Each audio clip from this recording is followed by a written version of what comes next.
USA।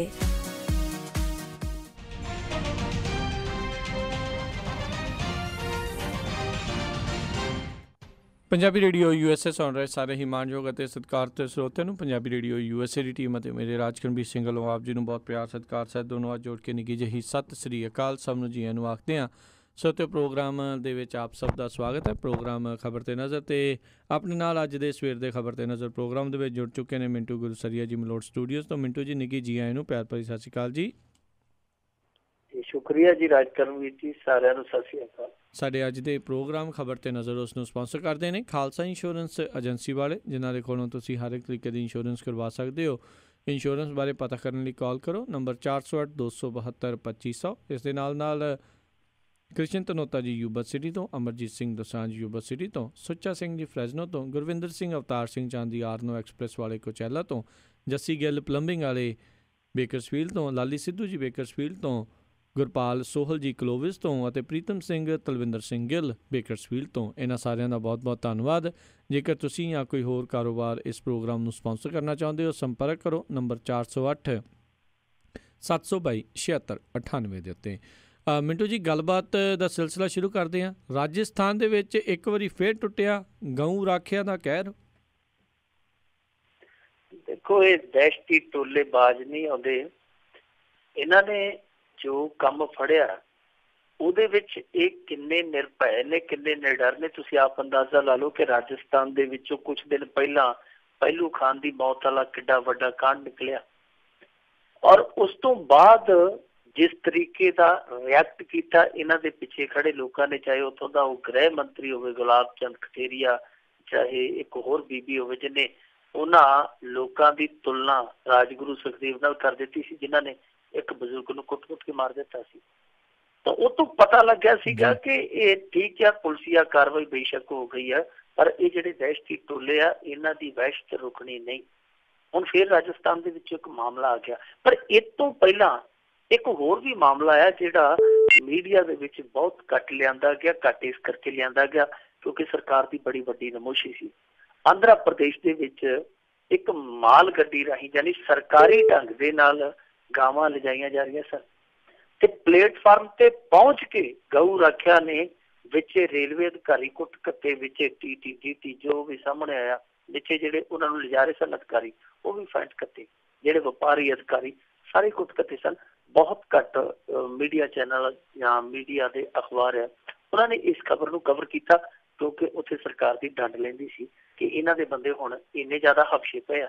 ਪਰ ਆ ਜਿਹੜੀ ਰਾਜਸਥਾਨ ਦੀ ਘਟਨਾ ਘੱਟ ਇਹ ਵੀ ਨਹੀਂ, ਇਹ ਘੱਟ ਇਸ ਕਰਕੇ ਨਹੀਂ ਕਿਉਂਕਿ ਇੱਥੇ ਵੀ ਸਰਕਾਰੀ ਟਰਾਂਸਪੋਰਟੇਸ਼ਨ ਹੋ ਰਹੀ ਸੀਗੀ ਗਾਵਾਂ ਦੀ, ਮਤਲਬ ਕਿ ਜਿਹੜੀ ਢੋਆ ਢੁਆਈ ਹੋ ਰਹੀ ਸੀ ਉਹ ਸਰਕਾਰੀ ਹੋ ਰਹੀ ਸੀ ਔਰ ਪੁਰ ਕਾਨੂੰਨ ਤਰੀਕੇ ਨਾਲ ਹੋ ਰਹੀ ਸੀ।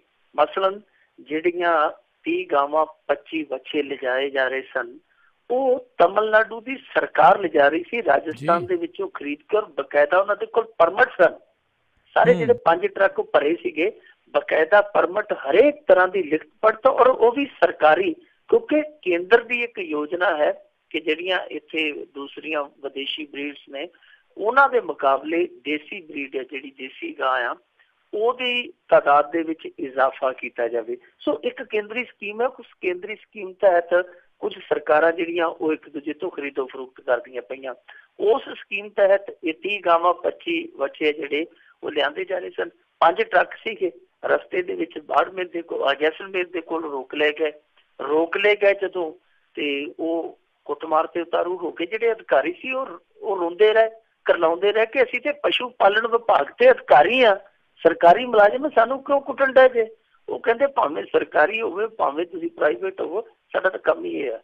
ਉਹਨਾਂ ਨੇ ਆਖਿਆ ਅਸੀਂ ਤੇ ਅਮਰੂਦਾਂ ਵਾਲੀ ਰੇਹੜੀ ਧੱਕੀ ਜਾਣੀ ਆ, ਅੱਗੇ ਨਹੀਂ ਦੇਖਣਾ ਕੁਛ ਵੀ। ਉਹਨਾਂ ਨੇ ਚੰਗਾ ਪਹਿਲਾਂ ਤੇ ਉਹਨਾਂ ਦਾ ਫਾਇਦਾ ਲਾਇਆ। ਵੈਸੇ ਇਹਨਾਂ ਦੀ ਗਊ ਭਗਤੀ ਹੈ ਜਿਹੜੀ ਉਹ ਦੇਖੋ ਕਿਸ ਤਰ੍ਹਾਂ ਦੀ ਆ ਕਿ ਜਿਹੜੀਆਂ ਗਾਵਾਂ ਜਿਨ੍ਹਾਂ ਟਰੱਕਾਂ ਦੇ ਵਿੱਚ ਭਰੀਆਂ ਹੋਈਆਂ ਸਨ ਉਹਨਾਂ ਟਰੱਕਾਂ ਨੂੰ ਚੱਕ ਕੇ ਅੱਗ ਲਾ ਦਿੱਤੀ ਇਹਨਾਂ ਨੇ। ਪੁਲਿਸ ਨੇ ਬਹੁਤ ਕਰੜੀ ਜੱਦੋਜਹਿਦ ਤੋਂ ਬਾਅਦ ਉਸ ਅੱਗ ਨੂੰ ਬੁਝਾ ਲਿਆ, ਨਹੀਂ ਤਾਂ ਹੋ ਸਕਦਾ ਸੀ ਜਿਨ੍ਹਾਂ ਲਈ ਇਹ ਸਭ ਕੁਛ ਕਰਦੇ ਪਏ ਸੀ ਉਹ ਸੜ ਕੇ ਸੁਆਹ ਹੋ ਜਾਂਦੀਆਂ। ਹੁਣ ਇਹਨਾਂ ਦੀ ਗਊ ਭਗਤੀ ਵੀ ਦੇਖ ਲਓ।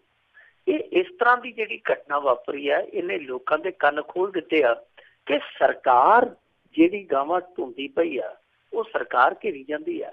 ਆਮ ਬੰਦਾ ਜਿਹੜਾ ਕਿਸੇ ਵੀ ਕੋਈ ਰੁਤਬੇ ਦਾ ਮਾਲਕ ਨਹੀਂ, ਕਿਸੇ ਵੀ ਸਿਆਸੀ ਪਹੁੰਚ ਦਾ ਉਹ ਸੂਖਦਾਰ ਨਹੀਂ, ਕਿਸੇ ਵੀ ਤਰੀਕੇ ਦੀ ਉਹਦੀ ਕੋਈ ਆਈਡੈਂਟੀਫਿਕੇਸ਼ਨ ਨਹੀਂ, ਜੇ ਉਹ ਇਹਨਾਂ ਦੇ ਧੱਕੇ ਚੜ ਜਾਵੇ ਤੇ ਫਿਰ ਉਹਦਾ ਕੀ ਬਣੂਗਾ। ਸੋ ਇੱਥੇ ਹੁਣ ਦੇਖੋ, ਗਾਂ ਲਈ ਤੇ ਬਹੁਤ ਵੱਡੇ ਵੱਡੇ ਸਖਤ ਕਾਨੂੰਨ ਬਣਾਏ ਜਾ ਰਹੇ ਆ, ਪਰ ਜੋ ਲੋਕ ਗਊ ਰਾਖੀ ਦੀ ਆੜ ਹੇਠ ਇਸ ਤਰ੍ਹਾਂ ਦੀ ਗੁੰਡਾਗਰਦੀ, ਇਸ ਤਰ੍ਹਾਂ ਦੀ ਬੁਰਸ਼ਾਗਰਦੀ ਕਰਨ ਡਏ ਆ, ਕੋਈ ਇਹਨਾਂ ਤੇ ਕਾਨੂੰਨ ਲਾਗੂ ਹੁੰਦਾ ਕਿ ਨਹੀਂ ਹੁੰਦਾ, ਉਹ ਮੋਦੀ ਸਾਹਿਬ ਦੱਸਣ। ਕਿਉਂਕਿ ਮੋਦੀ ਸਾਹਿਬ ਭਾਸ਼ਣ ਦੇ ਵਿੱਚ ਇੱਕ ਵਾਰੀ ਕਹਿ ਗਏ ਕਿ 70-80% ਜਿਹੜੇ ਲੋਕ ਆ ਉਹ ਗਊ ਰਾਖੀ ਦੀ ਆੜ ਦੀ ਹੇਠ ਉਹ ਲੁੱਟ ਖੋਹ ਕਰਦੇ ਆ, ਮਾਰਾਮਾਰੀ ਕਰਦੇ ਆ। ਕਹਿਣ ਤੇ ਕਰਨ ਦੇ ਵਿੱਚ ਬਹੁਤ ਅੰਤਰ ਹੈ। ਉਹਨਾਂ ਨੇ ਕਹਿ ਦਿੱਤਾ, ਉਹਨਾਂ ਦੇ ਬਿਆਨਾਂ ਨੂੰ ਲੋਕਾਂ ਨੇ ਪਸੰਦ ਵੀ ਕੀਤਾ ਕਿ ਠੀਕ ਹੈ, ਸੱਚ ਨੂੰ ਸੱਚ ਕਿਹਾ, ਪਰ ਕਹਿਣ ਨੂੰ ਕੀ ਕਰਨਾ ਜਦੋਂ ਕੋਈ ਨੱਥ ਹੀ ਨਹੀਂ ਪੈ ਰਹੀ, ਰੋਕਿਆ ਹੀ ਨਹੀਂ ਜਾ ਰਿਹਾ। ਇਸ ਵਕਤ ਲੋਕ ਬਹੁਤ ਪਰੇਸ਼ਾਨ ਆ। ਇੱਕ ਤੇ ਨਰਿੰਦਰ ਮੋਦੀ ਸਾਹਿਬ ਦੀ ਜਿਹੜੀ ਸਰਕਾਰ ਨੇ ਉਹ ਕਾਨੂੰਨ ਬਣਾਇਆ, ਉਹਦੀ ਵੰਨਗੀ ਨੇ ਸੁੱਕਣੇ ਪਾਏ ਲੋਕ, ਉਤੋਂ ਗਊ ਰਾਖਿਆਂ ਦੀ ਜਿਹੜੀ ਲੱਠ ਆ ਉਹ ਰੁਕਦੀ ਨਹੀਂ ਪਈ। ਪਰ ਜਿਹੜੇ ਨਜਾਇਜ਼ ਕੁੱਟੇ ਜਾਂਦੇ ਆ, ਚਾਹੇ ਉਹ ਵਪਾਰੀ ਆ ਚਾਹੇ ਅਧਿਕਾਰੀ ਆ, ਉਹਨਾਂ ਦੀ ਸੁਣਵਾਈ ਕਿਤੇ ਹੈ ਨਹੀਂ। ਇਸ ਮਾਮਲੇ 'ਚ ਵੀ ਗ੍ਰਿਫਤਾਰੀਆਂ ਹੋਈਆਂ ਨੇ, ਪਰ ਦੱਸਦੇ ਇਹ ਆ ਕਿ ਜਿਹੜੇ ਕੁੱਟਣ ਵਾਲੇ 40-50 ਸੀ, ਪਰ ਗ੍ਰਿਫਤਾਰੀਆਂ 4-5 ਹੀ ਹੋਈਆਂ, ਜਦ ਕਿ ਬਹੁਤ ਸਾਰੇ ਬੰਦੇ ਇਹਨਾਂ ਦੇ ਵਿੱਚ ਵੀ ਪਛਾਤੇ ਆ। ਪਛਾਤੇ ਤੋਂ ਭਾਵ ਕਿ ਪਛਾਣੇ ਜਾ ਚੁੱਕੇ ਆ, ਪਰ ਬਾਵਜੂਦ ਇਸ ਦੇ 4-5 ਨੂੰ ਗ੍ਰਿਫਤਾਰ ਕੀਤਾ ਗਿਆ। ਗ੍ਰਿਫਤਾਰੀ ਵੀ ਹੈ ਜਿਹੜੀ ਬਹੁਤ ਸਾਦੀਆਂ ਜੀਆਂ, ਜਿਹੜੀਆਂ ਸਰਦੀਆਂ ਸੌਖੀਆਂ ਜੀਆਂ ਤੇ ਛੋਟੀਆਂ ਜੀਆਂ ਧਾਰਾਵਾਂ ਹੁੰਦੀਆਂ, ਉਹਨਾਂ ਦੇ ਤਹਿਤ ਕੀਤੀ ਗਈ ਹੈ। ਸੋ ਜਿਹੜੇ ਗਊ ਰਾਖੇ ਇਸ ਤਰ੍ਹਾਂ ਦਾ ਜ਼ੁਲਮ ਕਰਦੇ ਆ, ਉਹਨਾਂ ਤੇ ਕਿਸੇ ਵੀ ਤਰ੍ਹਾਂ ਦੀ ਕੋਈ ਸਖਤੀ ਨਹੀਂ, ਤੇ ਜਿਹੜੇ ਵਿਚਾਰੇ ਵਿਦੋਸ਼ੀ ਡਿਊਟੀ ਭੁਗਤਾਉਂਦੇ ਆ ਉਹ ਕੁੱਟ-ਕੁੱਟ ਕੇ ਦੂਰੇ ਕੀਤੇ ਜਾ ਰਹੇ ਆ। ਉਹ ਜਿਵੇਂ ਕਿਸੇ ਨੇ ਆਖਿਆ ਸੀ ਨਾ ਕਿ ਹਾਲ ਇਹ ਆ ਕਿ ਦੌਰ ਇਹ ਆਇਆ ਹੈ ਕਾਤਲ ਕੀ ਸਜ਼ਾ ਕੋਈ ਨਹੀਂ, ਹਰ ਸਜ਼ਾ ਉਸਕੇ ਲਈ ਹੈ ਜਿਸकी खाता ही कोई नहीं। ਜੀ ਤੇ ਮਿੰਟੂ ਜੀ ਅਗਲੀ ਗੱਲ ਕਰੀਏ ਵੀ ਸ਼੍ਰੀਮਤੀ ਇਰਾਨੀ ਨੇ ਇੱਕ ਵਿਅਕਤੀ ਨੇ ਸੁੱਟੀਆਂ ਚੂੜੀਆਂ ਉਹਨਾਂ ਦੇ ਉੱਤੇ। ਸ਼੍ਰੀਮਤੀ ਇਰਾਨੀ ਕਹਿ ਲਓ ਜਾਂ ਸਿਮਰਤੀ ਇਰਾਨੀ ਕਹਿ ਲਓ, ਇਹ ਬੀਬੀ ਇੱਕ ਹੀ ਆ। ਆਮ ਬੰਦੇ ਦੀ ਸਮਝ ਦੇ ਵਿੱਚ ਆ ਜਾਂਦੀ ਹੈ ਕਿ ਸਿਮਰਤੀ ਇਰਾਨੀ ਹੋਏਗੀ। ਸ਼੍ਰੀਮਤੀ ਇਰਾਨੀ ਕਹਿ ਲਓ ਜਾਂ ਸਿਮਰਤੀ ਇਰਾਨੀ ਕਹਿ ਲਓ, ਕਿਉਂਕਿ ਇਰਾਨੀ ਇਹਦੇ ਘਰ ਵਾਲੇ ਦਾ ਸਰਨੇਮ ਆ ਜੀ। ਅਸਲ ਦੇ ਵਿੱਚ ਇਹ ਗੁਜਰਾਤ ਦੇ ਵਿੱਚ ਗਈ ਸੀ। ਨਰਿੰਦਰ ਮੋਦੀ ਸਾਹਿਬ ਦੀ ਸਰਕਾਰ ਦੇ 3 ਸਾਲ ਪੂਰੇ ਹੋਏ ਆ, ਉਹ ਮੋਦੀ ਫੈਸਟ ਮਨਾ ਰਹੇ ਆ। ਮੋਦੀ ਫੈਸਟ ਤੋਂ ਭਾਵ ਇਹ ਆ ਕਿ ਤੁਸੀਂ ਦੇਸ਼ ਭਰ ਦੇ ਵਿੱਚ ਘੁੰਮੋ ਔਰ ਲੋਕਾਂ ਨੂੰ ਜਾ ਕੇ ਦੱਸੋ ਕਿ ਨਰਿੰਦਰ ਮੋਦੀ ਸਾਹਿਬ ਨੇ ਆ ਮਾਰ ਕੇ ਆ ਜਿਹੜੇ ਉਹ ਮਾਰ ਲਏ ਆ, ਤੇ ਆਉਣ ਵਾਲੇ 2 ਸਾਲਾਂ 'ਚ ਜਿਹੜੇ ਰਹਿੰਦੇ ਆ ਉਹ ਮਾਰ ਦਿੱਤੇ ਜਾਣਗੇ। ਲੋਕਾਂ ਨੂੰ ਜਾ ਕੇ ਤੁਸੀਂ ਯਕੀਨ ਦਿਵਾਓ। ਇਹ ਸਾਰੇ ਦੇਸ਼ ਦੇ ਵਿੱਚ ਪਾਉਂਦੇ ਫਿਰਦੇ ਆ, ਛੋਟੇ ਤੋਂ ਛੋਟੇ ਸ਼ਹਿਰ ਦੇ ਵਿੱਚ, ਵੱਡੇ ਤੋਂ ਵੱਡੇ ਸ਼ਹਿਰ ਦੇ ਵਿੱਚ ਇਹਨਾਂ ਦੇ ਲੀਡਰ ਜਾ ਕੇ ਪ੍ਰਚਾਰ ਕਰਦੇ ਪਏ ਆ। ਸਿਮਰਤੀ ਇਰਾਨੀ ਗੁਜਰਾਤ ਦੇ ਵਿੱਚ ਗਈ ਸੀਗੀ। ਗੁਜਰਾਤ ਦਾ ਜ਼ਿਲ੍ਹਾ ਜਿਹੜਾ ਅਮਰੇਲੀ ਦੇ ਇੱਕ ਕਸਬੇ ਦੇ ਵਿੱਚ ਉਹ ਕਰਦੀ ਪਈ ਸੀ ਸੰਬੋਧਨ। ਠੀਕ ਉਸ ਸਮੇਂ ਇੱਕ ਵਿਅਕਤੀ ਨੇ ਚੂੜੀਆਂ ਕੱਢੀਆਂ ਤੇ ਸਿਮਰਤੀ ਇਰਾਨੀ ਤੇ ਲਿਜਾ ਸੁੱਟੀਆਂ। ਉਹ ਕਹਿੰਦਾ ਕਿ ਚੁੱਕੋ ਚੂੜੀਆਂ। ਉਹਨੇ ਜੋ ਚੂੜੀਆਂ ਸਿੱਟੀਆਂ ਉਹ ਇੱਕ ਵਿਰੋਧ ਦਾ ਢੰਗ ਸੀ। ਔਰ ਵਿਰੋਧ ਕਾਹਦਾ ਸੀ? ਉਹਨੇ ਆਖਿਆ ਕਿ ਤੁਸੀਂ ਕਿਸਾਨਾਂ ਦੀ ਗੱਲ ਨਹੀਂ ਸੁਣਦੇ ਪਏ, ਤੁਸੀਂ ਕਿਸਾਨ ਸੰਘਰਸ਼ ਜਿਹੜੇ ਚੱਲਦੇ ਪਏ ਉਹਨਾਂ ਨੂੰ ਅਣਗੌਲੇ ਕਰਦੇ ਪਏ, ਕਿਸਾਨ ਦੀ ਸਾਰ ਨਹੀਂ ਲੈ ਰਹੇ। ਤੁਸੀਂ ਬਹੁਤ ਵੱਡੇ ਵਾਅਦੇ ਕੀਤੇ ਸਨ। ਨਾਲ ਉਹਨੇ ਵੰਦੇ ਮਾਤਰਮ, ਜਿਹੜਾ ਕਿ ਇਹਨਾਂ ਦਾ ਮਨਪਸੰਦ ਤਰਾਨਾ ਹੈ, ਵੰਦੇ ਮਾਤਰਮ ਵੀ ਉਹਨੇ ਸੁਣਾਇਆ। ਨਾਲ ਕੋਈ ਕਸਰ ਨਹੀਂ ਰਹਿਣ ਦਿੱਤੀ। ਵੈਸੇ ਜਿਹੜੀਆਂ ਇਹ ਚੂੜੀਆਂ ਸੁੱਟੀਆਂ ਗਈਆਂ, ਚੂੜੀਆਂ ਸੁੱਟਣ ਤੋਂ ਬਾਅਦ ਜੋ ਸਿਮਰਤੀ ਇਰਾਨੀ ਦਾ ਰਿਐਕਸ਼ਨ ਆਇਆ, ਪ੍ਰਤੀਕਰਮ ਆਇਆ, ਉਹ ਵੀ ਘੱਟ ਦਿਲਚਸਪ ਨਹੀਂ। ਉਹ ਕਹਿੰਦੀ ਕਿ ਇਹ ਕਾਂਗਰਸੀਆਂ ਦੀ ਸਾਰੀ ਚਾਲ ਆ, ਔਰ ਕਹਿੰਦੀ ਕਿ ਸੁੱਟ ਲੈਣ ਦਿਓ ਚੂੜੀਆਂ। ਪੁਲਿਸ ਵਾਲੇ ਨੂੰ ਕਹਿੰਦੀ ਪਰੇ ਹੋ ਜਾਓ, ਸੁੱਟ ਲੈਣ ਦਿਓ ਚੂੜੀਆਂ, ਆਉਣ ਦਿਓ, ਚੂੜੀਆਂ ਹੀ ਆ, ਕੋਈ ਐਟਮੀ ਬੰਬ ਥੋੜੀ ਆ, ਆਉਣ ਦਿਓ। ਕਹਿੰਦੀ ਕਿ ਇਹੋ ਚੂੜੀਆਂ ਮੈਂ ਇਕੱਠੀਆਂ ਕਰਕੇ ਇਸ ਭਾਈ ਦੇ ਘਰ ਵਾਲੀ ਨੂੰ ਫੜਾਉਣੀਆਂ ਤੇ ਲੈ ਭੈਣ ਤੂੰ ਪਾ ਲਾ।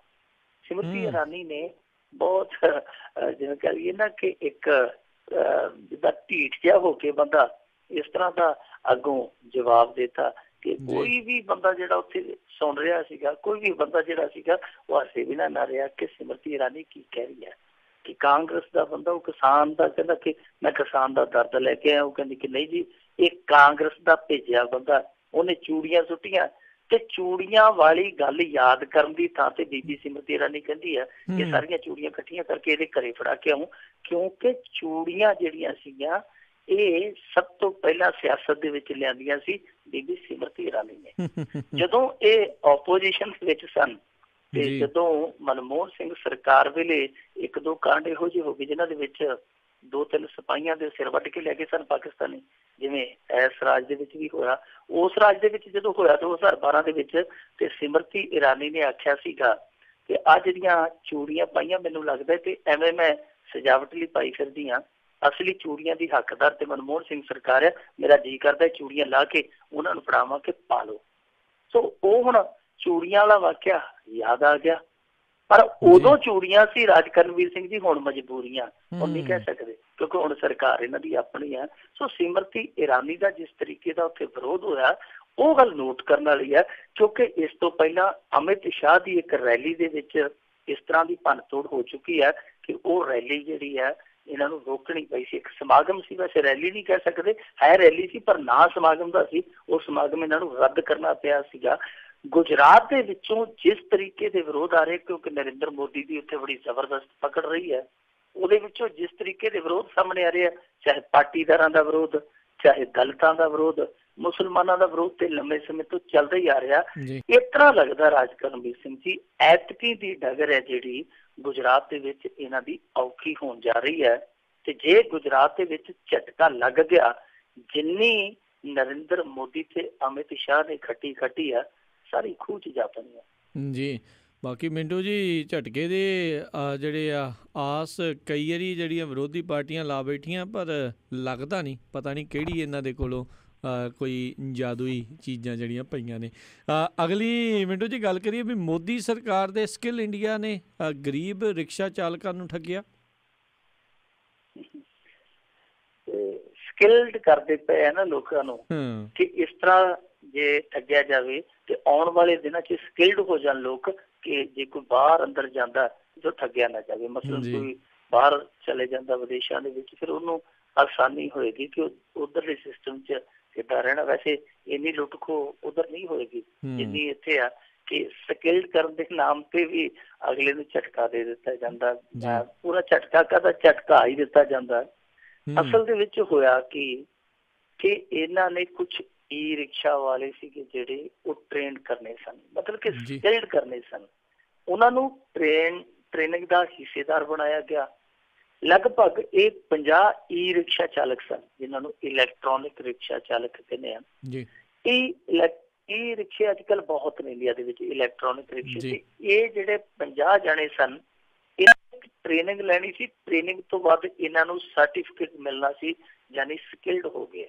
ਮਤਲਬ ਕਿ ਸਕਿੱਲ ਇੰਡੀਆ ਦੇ ਤਹਿਤ ਇਹਨਾਂ ਨੂੰ ਇੱਕ ਪ੍ਰਮਾਣ ਪੱਤਰ ਮਿਲਣਾ ਸੀਗਾ, ਜਿਹਦੇ ਰਾਹੀਂ ਇਹਨਾਂ ਨੂੰ ਅੱਗੇ ਜਾ ਕੇ ਕੁਛ ਜਿਹੜੀ ਜਿਹਨੂੰ ਆਪਾਂ ਕਹਿ ਸਕਦੇ ਕਿ ਮਾਇਕ ਸਹਾਇਤਾ ਕਿ ਸਰਕਾਰ ਵੱਲੋਂ ਉਹ ਆਉਣੀ ਸੀਗੀ, ਕੁਛ ਪੈਸੇ ਆਉਣੇ ਸਨ, ਗ੍ਰਾਂਟ ਆਉਣੀ ਸੀ। ਇਸ ਤੋਂ ਇਲਾਵਾ ਅੱਗੇ ਵੀ ਉਹ ਜਿਹੜਾ ਤਜਰਬੇ ਵਾਲਾ ਸਰਟੀਫਿਕੇਟ ਕਹਿ ਲਓ ਜਾਂ ਸਕਿੱਲ ਇੰਡੀਆ ਵਾਲਾ ਸਰਟੀਫਿਕੇਟ ਕਹਿ ਲਓ, ਉਹ ਇਹਨਾਂ ਦੇ ਕੰਮ ਆਉਣਾ ਸੀਗਾ। ਸੋ ਇਹਨਾਂ ਨੂੰ ਇੱਕ ਭਾਰਤੀ ਜਨਤਾ ਪਾਰਟੀ ਦਾ ਲੀਡਰ ਸੀ ਜਿਹੜਾ ਉਹ ਲੈ ਗਿਆ ਕਿ ਆਓ ਤੁਹਾਨੂੰ ਟ੍ਰੇਨਿੰਗ ਦੇ ਵਿੱਚ ਲੈ ਕੇ ਜਾਣਾ। ਲੈ ਕੇ ਜਦੋਂ ਟ੍ਰੇਨਿੰਗ ਪੂਰੀ ਹੋ ਗਈ ਇਹ ਆ ਗਏ। ਟ੍ਰੇਨਿੰਗ ਤੋਂ ਪਹਿਲਾਂ ਇਹਨਾਂ ਦੇ ਆਧਾਰ ਕਾਰਡ ਤੇ 2-2 ਫੋਟੋ ਲੈ ਲਏ ਗਏ। ਹੋਇਆ ਕਿ ਜਦੋਂ ਇਹ ਵਾਪਸ ਆ ਗਏ ਟ੍ਰੇਨਿੰਗ ਤੋਂ, ਇਹਨਾਂ ਦੇ ਜਿਹੜੇ ਖਾਤਿਆਂ 'ਚ ਗੈਸ ਸਬਸਿਡੀ ਦੇ ਪੈਸੇ ਆਉਂਦੇ ਸੀ ਉਹ ਆਉਣੋਂ ਬੰਦ ਹੋ ਗਏ। ਇਹਨਾਂ ਸਾਰਿਆਂ ਦਾ ਮੱਥਾ ਟਣਕਿਆ, ਇੱਕ ਦੂਜੇ ਨੂੰ ਪੁੱਛਿਆ ਯਾਰ ਅੱਗੇ ਤੇ, ਕਿਉਂਕਿ ਦੇਖੋ ਰਾਜ ਕਰਨਵੀਰ ਸਿੰਘ ਜੀ ਗਰੀਬ ਬੰਦੇ ਲਈ 5 ਰੁਪਏ ਵੀ ਬਹੁਤ ਆ। ਤੁਰੇ ਜਾਂਦੇ ਨੂੰ ਪੰਜਾਂ ਦਾ ਢਾਲਾ ਲੱਭ ਜਾਵੇ ਤੇ ਉਹ ਨਵਾਬ ਬਣ ਜਾਂਦਾ ਘੜੀ ਦੀ ਘੜੀ, ਜਾਂ ਮੈਨੂੰ 5 ਰੁਪਏ ਲੱਭ ਗਏ। ਸੋ ਇਹ ਜਿਹੜੇ ਸਬਸਿਡੀ ਦੇ 200-250 ਰੁਪਏ ਆਉਂਦੇ ਸੀ, ਜਦੋਂ ਉਹ ਆਉਣੇ ਬੰਦ ਹੋ ਗਏ ਤੇ ਇੱਕ ਦੂਜੇ ਨੂੰ ਪੁੱਛਿਆ ਕਿ ਤੇਰੇ ਖਾਤੇ 'ਚ? ਕਹਿੰਦੇ ਯਾਰ ਮੇਰੇ ਖਾਤੇ 'ਚ ਵੀ ਨਹੀਂ ਆਉਂਦੇ ਹੁਣ। ਕਹਿੰਦਾ ਤੇਰੇ 'ਚ? ਕਹਿੰਦਾ ਮੇਰੇ 'ਚ ਵੀ ਨਹੀਂ ਆਉਂਦੇ।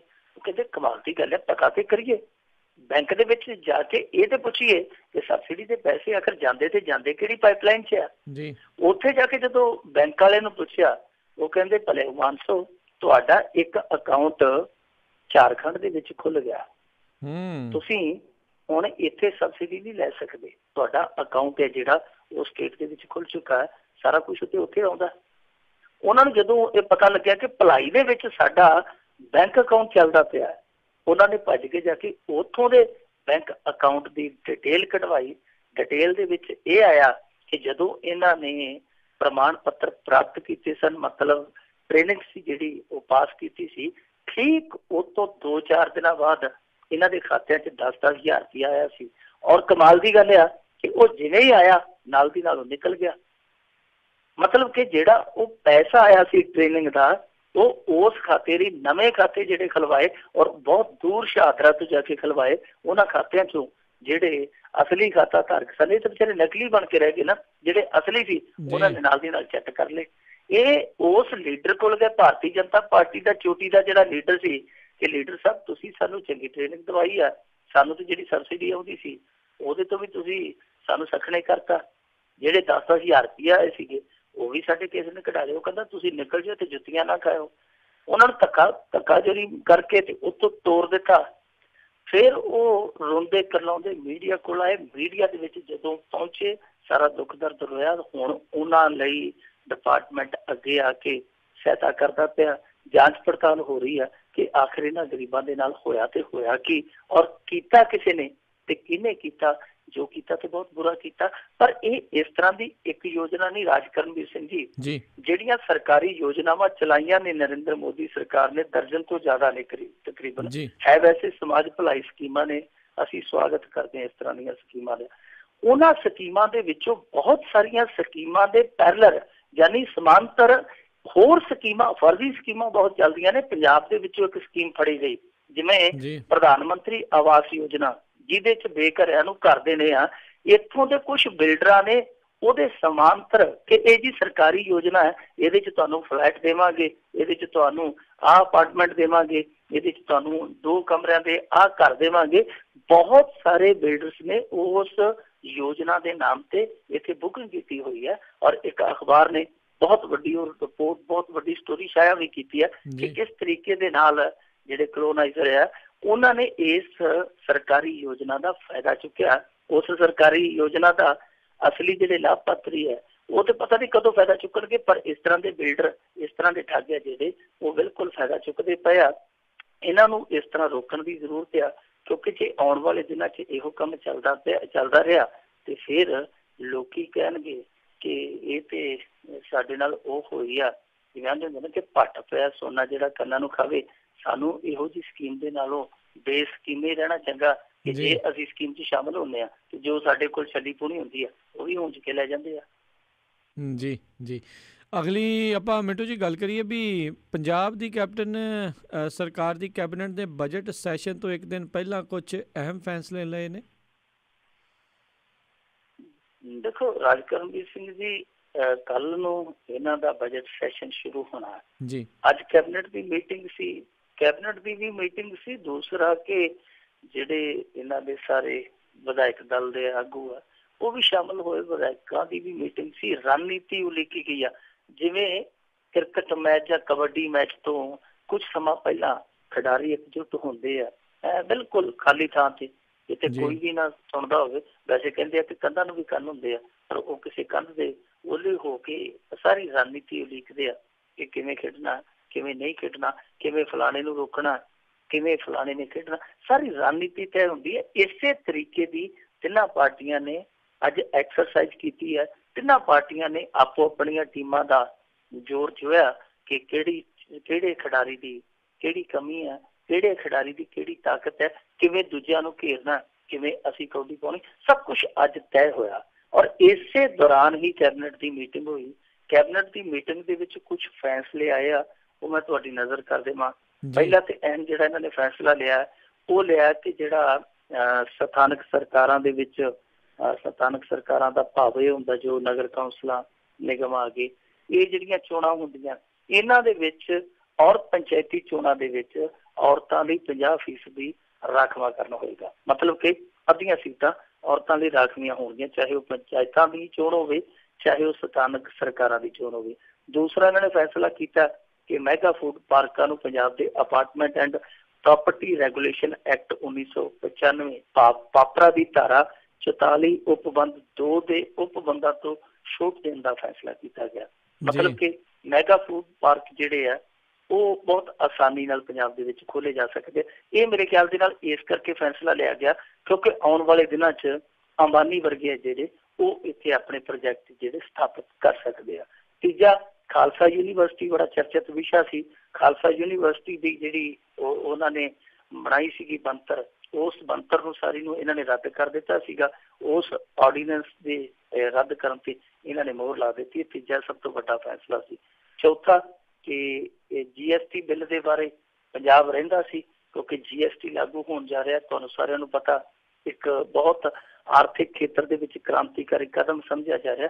ਪੰਜਾਬ ਉਹਨਾਂ ਸੂਬਿਆਂ ਚੋਂ ਇੱਕ ਸੀ ਜਿਨ੍ਹਾਂ ਨੇ ਹਾਲੇ ਤੱਕ ਫੈਸਲਾ ਨਹੀਂ ਸੀ ਕੀਤਾ, ਪਰ ਇਹਨਾਂ ਨੇ ਅੱਜ ਇਹ ਫੈਸਲਾ ਕਰ ਲਿਆ ਕਿ GST ਬਿੱਲ ਤੇ ਕੈਬਨਿਟ ਵੱਲੋਂ 20 ਜੂਨ ਨੂੰ ਮੋਹਰ ਲਾ ਦਿੱਤੀ ਜਾਏਗੀ। ਇੱਕ ਫੈਸਲਾ ਜਿਹੜਾ ਹੋਰ ਕੀਤਾ ਇਹਨਾਂ ਨੇ ਇਹ ਕਿਹਾ ਕਿ 9% ਵਿਆਜ ਦਰ ਹੈ ਜਿਹੜੀ ਕਿਸਾਨਾਂ ਨੂੰ ਲੱਗਦੀ, ਉਹ ਘਟਾ ਕੇ 7% ਕਰ ਦਿੱਤੀ ਜਾਏਗੀ। ਇੱਥੇ ਇੱਕ ਮਹੱਤਵਪੂਰਨ ਗੱਲ ਹੈ, ਨੋਟ ਕਰਨ ਵਾਲੀ ਗੱਲ ਹੈ ਕਿ ਮਨਪ੍ਰੀਤ ਬਾਦਲ ਨੇ ਪੱਤਰਕਾਰਾਂ ਨੂੰ ਸੰਬੋਧਨ ਕੀਤਾ ਔਰ ਕਿਤੇ ਵੀ ਉਹਨੇ ਕਿਸਾਨਾਂ ਦੀ ਕਰਜ਼ ਮਾਫੀ ਨੂੰ ਲੈ ਕੇ ਕੋਈ ਵੀ ਉਲੇਖ ਨਹੀਂ ਕੀਤਾ, ਕੋਈ ਵੀ ਵਰਣਨ ਨਹੀਂ ਕੀਤਾ। ਇਹਦਾ ਮਤਲਬ ਕਿ ਜਾਂ ਤੇ ਉਹ ਸਰਪ੍ਰਾਈਜ਼ ਦੇਣਾ ਚਾਹੁੰਦੇ ਆ ਤੇ ਜਾਂ ਹਾਲ ਫਿਲਹਾਲ ਜਿਹੜੀ ਚੀਜ਼ ਉਹ ਟਾਲੀ ਜਾ ਸਕਦੀ ਹੈ। ਸੋ ਇਹ ਦੋ ਮਤਲਬ ਨਿਕਲ ਸਕਦੇ, ਜਾਂ ਤੇ ਸਰਪ੍ਰਾਈਜ਼ ਦਿੱਤਾ ਜਾ ਸਕਦਾ, ਕੋਈ ਸਰਪ੍ਰਾਈਜ਼ ਪੈਕੇਜ ਤਿਆਰ ਕਰਦੇ ਪਏ ਤੇ ਜਾਂ ਫਿਰ ਉਸ ਪੈਕੇਜ ਲਈ ਕੋਈ ਤਰੀਕ ਤਿਆਰ ਕਰਦੇ ਪਏ ਆ ਕਿ ਹੁਣ ਜੀ ਅਗਲੀ ਤਰੀਕ ਦੇ ਦੇਵਾਂਗੇ। ਦੂਜੀ ਜਿਹੜੀ ਸਭ ਤੋਂ ਵੱਡੀ ਗੱਲ ਆ ਕਿ ਇਹਨਾਂ ਨੇ ਫੈਸਲਾ ਕੀਤਾ ਕਿ KPS ਗਿੱਲ ਨੂੰ ਅਸੀਂ ਅਸੈਂਬਲੀ 'ਚ ਸ਼ਰਧਾਂਜਲੀ ਦੇਣੀ ਹੈ। ਇੱਥੇ ਆ ਕੇ ਗਰਾਰੀ ਫਸ ਗਈ ਹੈ। ਅਕਾਲੀ ਦਲ ਨੇ ਨਾਲ ਦੀ ਨਾਲ ਇਸ ਚੀਜ਼ ਦਾ ਵਿਰੋਧ ਕਰ ਦਿੱਤਾ। ਉਹ ਕਹਿੰਦੇ ਜੀ KPS ਗਿੱਲ ਨੇ ਮਨੁੱਖੀ ਅਧਿਕਾਰਾਂ ਦਾ ਹਨਨ ਕੀਤਾ ਸੀ, ਘਾਣ ਕੀਤਾ ਸੀ, ਉਹਨੂੰ ਇਸ ਤਰ੍ਹਾਂ ਸ਼ਰਧਾਂਜਲੀ ਨਹੀਂ ਦਿੱਤੀ ਜਾ ਸਕਦੀ। ਸੋ KPS ਗਿੱਲ ਦੀ ਸ਼ਰਧਾਂਜਲੀ ਤੇ ਲੈ ਕੇ ਬੇਸ਼ੱਕ ਆਮ ਆਦਮੀ ਪਾਰਟੀ ਹਾਲੇ ਖਾਮੋਸ਼ ਆ, ਉਧਰੋਂ ਕੋਈ ਪ੍ਰਤੀਕਰਮ ਨਹੀਂ ਆਇਆ, ਪਰ ਜਿਸ ਤਰੀਕੇ ਦੇ ਨਾਲ ਅਕਾਲੀ ਦਲ ਨੇ ਕਾਟ ਕੀਤਾ ਹੈ ਇਹਨਾਂ ਦੇ ਇਸ ਫੈਸਲੇ ਨੂੰ, ਉਹ ਤੋਂ ਜਾਪਦਾ ਕਿ ਇਸ ਫੈਸਲੇ ਤੇ ਉੱਥੇ ਕਾਫੀ ਹਾ ਹੱਲਾ ਹੋ ਸਕਦਾ। ਉਹਦਾ ਦੇਖਣਾ ਦਿਲਚਸਪ ਰਹੇਗਾ ਕਿਉਂਕਿ ਪਹਿਲਾ ਬਜਟ ਇਜਲਾਸ ਆ, ਲੋਕਾਂ ਨੂੰ ਉਮੀਦਾਂ ਵੀ ਬਹੁਤ ਆ, ਲੋਕੀ ਬਹੁਤ ਆਸਾਂ ਲਾਈ ਬੈਠੇ ਕਿ ਕੈਪਟਨ ਸਰਕਾਰ ਆਪਣੀ ਪੋਟਲੀ ਚੋਂ ਆ ਵੀ ਕੱਢੇਗੀ। ਉਹਨਾਂ ਉਮੀਦਾਂ ਤੋਂ ਇਲਾਵਾ ਹੋਰ ਵੀ ਬਹੁਤ ਸਾਰੀਆਂ ਚੀਜ਼ਾਂ ਨੇ। ਜਿਸ ਤਰੀਕੇ ਨਾਲ ਆਮ ਆਦਮੀ ਪਾਰਟੀ ਉੱਥੇ ਗਈ ਆ ਆਪੋਜੀਸ਼ਨ ਦੀ ਧਿਰ ਦੇ ਵਿੱਚ, ਉਹਦਾ ਪ੍ਰਦਰਸ਼ਨ, ਔਰ ਤੀਸਰਾ ਕਿ ਜਿਸ ਤਰੀਕੇ ਦੇ ਨਾਲ ਸੁਖਬੀਰ ਸਿੰਘ ਬਾਦਲ, ਹਾਲਾਂਕਿ ਵੱਡੇ ਬਾਦਲ ਬਾਰੇ ਖਬਰ ਆ ਗਈ ਹੈ ਕਿ ਇਸ ਵਾਰੀ ਵੀ ਉਹ ਇਜਲਾਸ ਦੇ ਵਿੱਚ ਨਹੀਂ ਜਾਣਗੇ। ਸ਼ਾਇਦ ਹੋ ਸਕਦਾ ਪਿਛਲੇ ਬੈਂਚਾਂ ਤੇ ਬਹਿਣ ਤੋਂ ਥੋੜਾ ਜਿਹਾ ਜੱਕਦੇ ਹੋਣ ਕਿ ਪਿਛਲੇ ਬੈਂਚਾਂ ਤੇ ਬਹਿਣਾ ਵੀ ਬਹੁਤ ਔਖਾ, ਪਰ ਲੱਗਦਾ ਕਿ ਐਤਕੀ ਵੀ ਉਹ ਨਹੀਂ ਜਾਣਗੇ, ਪਰ ਸੁਖਬੀਰ ਸਿੰਘ ਬਾਦਲ ਜਾਏਗਾ। ਉਹ ਵੀ ਵੇਖਣਾ ਦਿਲਚਸਪ ਹੋਏਗਾ ਕਿ ਅਕਾਲੀ ਦਲ ਉੱਤੇ ਕਾਂਗਰਸੀਆਂ ਦੇ ਨਾਲ ਕਿਸ ਤਰ੍ਹਾਂ ਇੱਟ ਖੜਕੇ ਲੈਂਦਾ। ਪਰ ਸਭ ਤੋਂ ਜ਼ਿਆਦਾ ਨਿਗਾਹ ਰਹੇਗੀ ਆਮ ਆਦਮੀ ਪਾਰਟੀ ਤੇ ਕਿ ਆਮ ਆਦਮੀ ਪਾਰਟੀ ਅਸੈਂਬਲੀ ਦੇ ਵਿੱਚ ਕਿਹੜੇ ਮੁੱਦੇ ਚੁੱਕਦੇ ਆ। ਉਂਝ ਲੋਕੀ ਕਹਿੰਦੇ ਕਿ ਦਿਲ ਥਾਮ ਕੇ ਬੈਠੋ ਤਮਾਸ਼ਬੀ ਨੂੰ ਕਿ ਯਹਾਂ ਖੂਬ ਤਮਾਸ਼ਾ ਹੋਗਾ। ਸੋ ਲੋਕਾਂ ਨੂੰ ਉਮੀਦ ਆ ਕਿ ਇਸ ਬਜਟ ਇਜਲਾਸ ਦੇ ਵਿੱਚ ਸਿਆਸੀ ਤਮਾਸ਼ਾ ਖੂਬ ਹੋਏਗਾ। ਜੀ ਅਗਲੀ ਆਪਾਂ ਮਿੰਟੂ ਜੀ ਗੱਲ ਕਰੀਏ ਵੀ ਪੰਜਾਬ ਦੇ 3 ਗੈਂਗਸਟਰ ਹਰਿਆਣੇ ਵਿੱਚ ਐਨਕਾਊਂਟਰ ਦੌਰਾਨ ਭੇਦ ਭਰੇ ਹਾਲਾਤਾਂ 'ਚ ਮਰੇ। ਦੇਖੋ, ਇਹ ਜਿਹੜੇ 3 ਗੈਂਗਸਟਰ ਮਰੇ ਆ, ਪਹਿਲੀ ਗੱਲ ਤੇ ਇਹ ਹੈ ਕਿ ਤਿੰਨੇ ਹੌਲੀ ਜਿਹੀ ਉਮਰ ਦੇ ਸਨ। ਲਾ ਲਓ ਕਿ 20 ਤੋਂ 30 ਦੇ ਦਰਮਿਆਨ ਹੀ ਹੈ ਤਿੰਨੇ, ਔਰ ਤਿੰਨੇ ਹੀ ਪੰਜਾਬ ਦੇ ਸਨ, ਤਿੰਨੇ ਹੀ ਫਰੀਦਕੋਟ ਇਲਾਕੇ ਦੇ ਸਨ ਤੇ ਤਿੰਨੇ ਬਹੁਤ ਵੱਡੇ ਕਤਲਕਾਂਡਾਂ ਦੇ ਵਿੱਚ ਸ਼ਾਮਲ ਦੱਸੇ ਜਾਂਦੇ, ਜਿਨ੍ਹਾਂ ਦੇ ਵਿੱਚੋਂ ਰਵੀ ਖਵਾਜਕੇ ਵਾਲਾ ਸਰਪੰਚ ਮਾਰਿਆ ਸੀ ਜਿਹੜਾ ਵਿਆਹ ਦੇ ਵਿੱਚ, ਉਹ ਕਤਲਕਾਂਡ। ਇਸ ਤੋਂ ਇਲਾਵਾ ਚਟਾਲੇ ਪਿੰਡ ਦੇ ਵਿੱਚ ਡਬਲ ਮਰਡਰ, ਬਹੁਤ ਧਾਕੜ ਬੰਦਿਆਂ ਦਾ ਜਾ ਕੇ ਕਤਲ ਕੀਤਾ ਗਿਆ ਸੀ। ਦੱਸਿਆ ਵੀ ਜਾਂਦਾ ਸੀ ਕਿ ਵਿੱਕੀ ਗੌਂਡਰ ਵੀ ਨਾਲ ਆ। ਯਾਨੀ ਇਹਨਾਂ ਦੀ ਪੈੜ ਪੁਲਿਸ ਨੱਪਦੀ ਫਿਰਦੀ ਸੀ, ਨੱਪਦੀ ਪੈੜ ਹਰਿਆਣੇ ਤੱਕ ਪਹੁੰਚ ਗਈ। ਡੱਬ ਵਾਲੀ ਮੰਡੀ ਹੈ ਜਿਹੜੀ, ਉਹ ਪੰਜਾਬ ਤੇ ਹਰਿਆਣੇ ਦੇ ਹੱਦ 'ਚ ਆ, ਅੱਧੀ ਉੱਧਰ ਆ ਅੱਧੀ ਇੱਧਰ ਆ। ਡੱਬ ਵਾਲੀ ਮੰਡੀ ਪਾਰ ਕਰਕੇ 10-15 ਕਿਲੋਮੀਟਰ ਹਰਿਆਣੇ ਦੇ ਵਿੱਚ ਵੜ ਕੇ ਇੱਕ ਪਿੰਡ ਆਉਂਦਾ ਆਸਾ ਖੇੜਾ। ਉਹ ਆਸਾ ਖੇੜਾ ਪਿੰਡ ਦੀ ਇੱਕ ਬੈਗ ਸੀ ਜਿੱਥੇ ਸੁੱਤੇ ਪਏ ਸਨ ਤਿੰਨੇ ਛੱਤ ਤੇ। ਹੁਣ ਪੁਲਿਸ ਜੋ ਕਹਾਣੀ ਦੱਸਦੀ ਹੈ, ਪੁਲਿਸ ਇਹ ਕਹਾਣੀ ਦੱਸਦੀ ਆ ਕਿ ਜਦੋਂ ਅਸੀਂ ਘੇਰਾਬੰਦੀ ਕੀਤੀ, ਇਹਨਾਂ ਨੂੰ ਲਲਕਾਰਿਆ, ਪਹਿਲਾਂ ਤੇ ਇਹਨਾਂ ਨੇ ਗੋਲੀਆਂ ਚਲਾਈਆਂ, ਪਰ ਬਾਅਦ ਦੇ ਵਿੱਚ ਇਹ ਸਾਰੀ ਸ਼ੂਟਿੰਗ ਰੁਕ ਗਈ, ਦੋਵਾਂ ਪਾਸਿਆਂ ਤੋਂ ਗੋਲੀਬਾਰੀ ਰੁਕ ਗਈ, ਫਾਇਰਿੰਗ ਰੁਕ ਗਈ। ਉਸ ਤੋਂ ਬਾਅਦ ਜਦੋਂ ਅਸੀਂ ਜਾ ਕੇ ਵੇਖਿਆ, 2 ਆਪਣੇ ਆਪ ਨੂੰ ਗੋਲੀ ਮਾਰ ਕੇ ਮਰ ਚੁੱਕੇ ਸਨ ਤੇ ਤੀਸਰਾ ਜਿਹੜਾ ਜ਼ਖਮੀ ਸੀਗਾ, ਜਦੋਂ ਉਹਨੂੰ ਹਸਪਤਾਲ ਦੇ ਵਿੱਚ ਪਹੁੰਚਾਇਆ ਗਿਆ, ਉਹ ਵੀ ਦਮ ਤੋੜ ਗਿਆ। ਇੱਕ ਦਾ ਨਾਂ ਦੱਸਿਆ ਗਿਆ ਜੰਪੀ ਡੌਨ, ਇਹ ਵੀ ਫਰੀਦਕੋਟ ਦੇ ਜੈਤੋਂ ਦਾ ਰਹਿਣ ਵਾਲਾ। ਇੱਕ ਮੁੰਡਾ ਬੰਟੀ ਢਿੱਲੋਂ, ਉਹ ਵੀ ਉੱਥੋਂ ਦਾ ਰਹਿਣ ਵਾਲਾ। ਇੱਕ ਨਿਸ਼ਾਨ ਸਿੰਘ ਹੈ, ਉਹਦੇ ਪਿੰਡ ਬਾਰੇ ਨਹੀਂ ਪਤਾ ਲੱਗ ਸਕਿਆ ਕਿ ਉਹਦਾ ਅਸਲ ਪਿੰਡ ਕਿਹੜਾ, ਵੈਸੇ ਫਰੀਦਕੋਟ ਇਲਾਕਾ ਹੀ ਦੱਸਿਆ ਜਾ ਰਿਹਾ। ਹੁਣ ਜੋ ਪੁਲਿਸ ਕਹਾਣੀ ਦੱਸਦੀ ਹੈ, ਉਸ ਕਹਾਣੀ ਦੇ ਮੁਤਾਬਕ ਹਾਲ ਦੀ ਘੜੀ ਸਾਨੂੰ ਚੱਲਣਾ ਪਵੇਗਾ।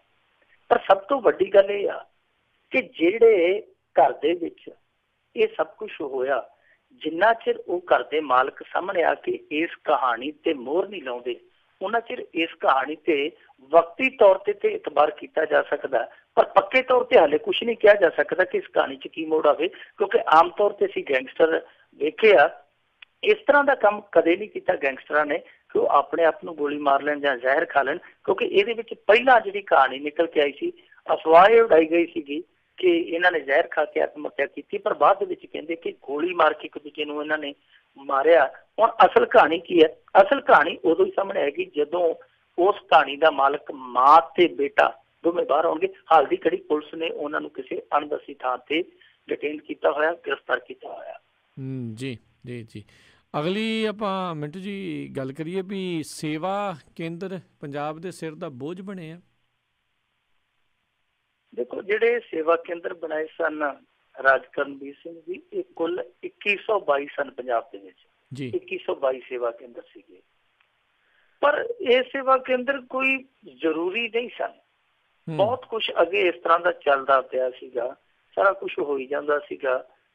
ਜਿੱਦਾਂ ਟਰਾਂਸਪੋਰਟ ਵਿਭਾਗ ਦੇ 22 ਕੇਂਦਰ ਚੱਲਦੇ ਪਏ ਸਨ, ਸੁਵਿਧਾ ਸੈਂਟਰ, ਫਰਦ ਕੇਂਦਰ, ਪੰਜਾਬ ਪੁਲਿਸ ਦੇ 50 ਤੋਂ ਜ਼ਿਆਦਾ ਸਾਂਝ ਕੇਂਦਰ ਚੱਲਦੇ ਪਏ ਸਨ। ਯਾਨੀ ਇਸ ਤਰ੍ਹਾਂ ਦਾ ਬਹੁਤ ਕੁਛ ਸੀ ਪੰਜਾਬ ਦੇ ਵਿੱਚ, ਪਰ ਬਾਵਜੂਦ ਇਸ ਦੇ ਸਾਂਝ ਕੇਂਦਰ ਖੋਲ੍ਹੇ ਗਏ ਔਰ ਉਸ ਕੰਪਨੀ ਨੂੰ ਠੇਕਾ ਦਿੱਤਾ ਗਿਆ।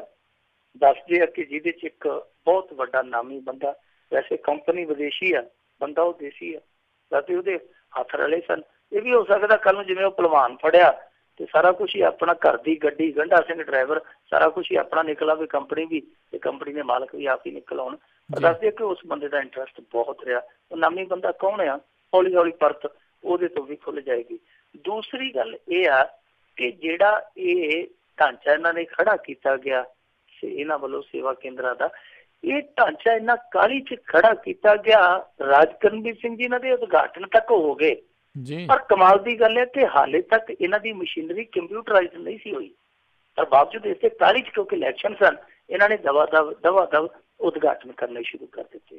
ਦੂਜੀ ਗੱਲ ਜਿਹੜੀ ਆ, ਸਭ ਤੋਂ ਮਹੱਤਵਪੂਰਨ ਗੱਲ ਇਹ ਆ, ਉਹ ਗੱਲ ਕੀ ਹੈ ਕਿ ਦੇਖੋ, ਇਹਨਾਂ ਜਿਹੜੇ ਸੇਵਾ ਕੇਂਦਰ ਹੈ, ਜਿਹੜੇ ਇਹਨਾਂ ਦਾ ਜਿਹੜਾ ਸਾਂਭ ਸੰਭਾਲ ਦਾ ਸਾਰਾ ਕੰਮ ਉਸ ਪ੍ਰਾਈਵੇਟ ਵਿਦੇਸ਼ੀ ਕੰਪਨੀ ਖੋਲਿਆ, ਜਿਹਨੂੰ ਹਰੇਕ ਮਹੀਨੇ ਪੰਜਾਬ ਨੇ 23 ਕਰੋੜ ਰੁਪਈਆ ਪੇ ਕਰਨਾ, ਹਰੇਕ ਮਹੀਨੇ 23 ਕਰੋੜ ਰੁਪਈਆ।